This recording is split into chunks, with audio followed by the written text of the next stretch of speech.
The purpose of this video project is to encourage you to be mindful of the role that alcohol and drugs will play and are going to play in your study abroad experience.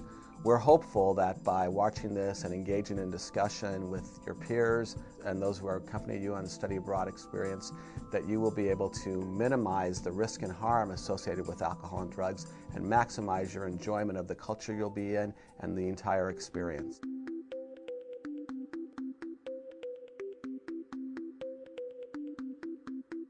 I mean, it's like I turned 21 as soon as I got here.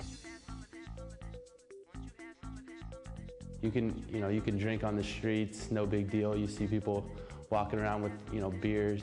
It's an icebreaker because you go out for the first week or so, week or 2 weeks, pretty much every single night, going to the bars and having a good time.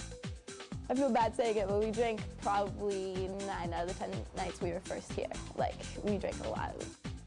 When I came over here, I expected there to be a lot of drinking, and I would say that once I got here, there was probably even more than I had actually expected.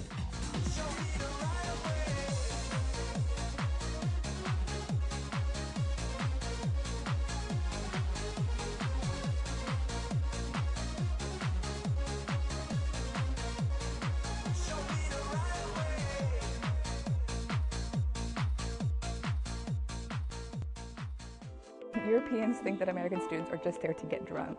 A common comment I would hear from native Italians was that you could always tell who the Americans were because they were the loud ones, stumbling on the cobblestones at 2 in the morning. The Germans must see us as very loud, obnoxious. We drink a lot and make a lot of noise when we do it. Just calling attention to yourself in such a negative manner as being the drunk Americans at 2 in the morning can really gain negative attention and makes you, I think, more of a target for possible negative consequences. We've had people in our group that got pickpocketed, and they were saying, I just didn't even realize at all, just because I was kind of out of it. I had no idea what was going on. And I didn't realize till later that, my passport was stolen, my wallet was stolen right out of my purse that I was wearing the entire time. I had a roommate who we rented motorinos when we were traveling to an island in Italy, and he had alcohol before going on the motorino and ended up getting in an awful accident where he needed medical attention and had to pay for the repairs of the motorino. And the other incident occurred with another girl who had been excessively drinking, and she was in a bar and sort of lost track of her friends, and she'd been chatting it up with a guy. She was not accosted by this guy, but he was pretty much not going to leave her alone. She asked him to leave, and he was actually touching her and kind of trying to put the moves on her, and someone did arrive, and he ended up leaving. But it shook her up, and this was within a week of when the program started. I would never go home alone or go out by yourself. Always have a friend with you while going out drinking or going out partying with people that you meet in a new country. I think it's extremely critical to always be traveling with at least one other person. For the reasons that it is, a foreign country and you don't speak the language. And while most people are, very willing and open, a lot of people would be willing to take advantage of that. Drinking, alcohol, consuming, experimentation is definitely part of the culture, especially studying abroad in Italy. But I found that with many of my roommates, they would be missing classes, missing buses to go on trips,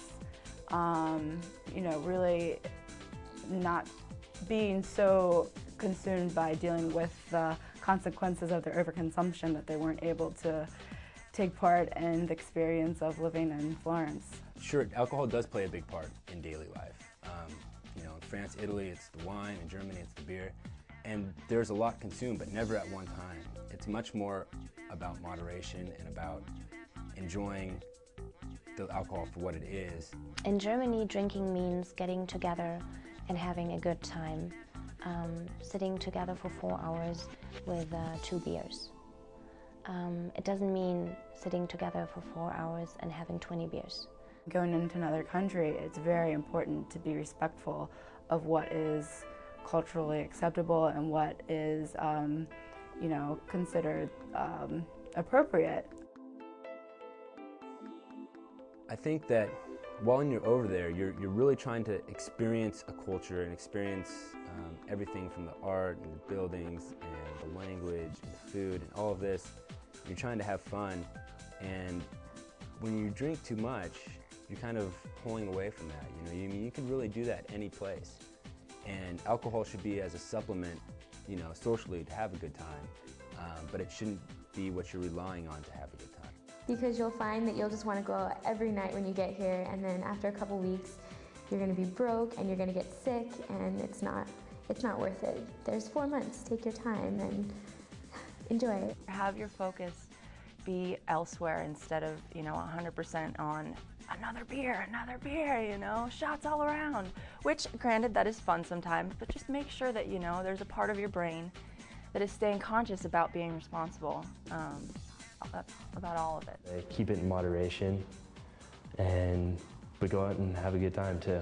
Have fun, don't ruin your fun by drinking too much, which definitely happens. Don't go out and just party so crazy you're not going to remember the night, just go out and have a good time and be able to talk to some people and learn from them is what they'll learn from you.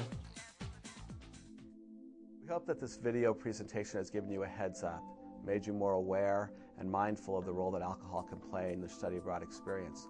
As you leave this presentation, we're hopeful that you will begin to formulate a plan. Think about how you want alcohol to impact your study abroad experience.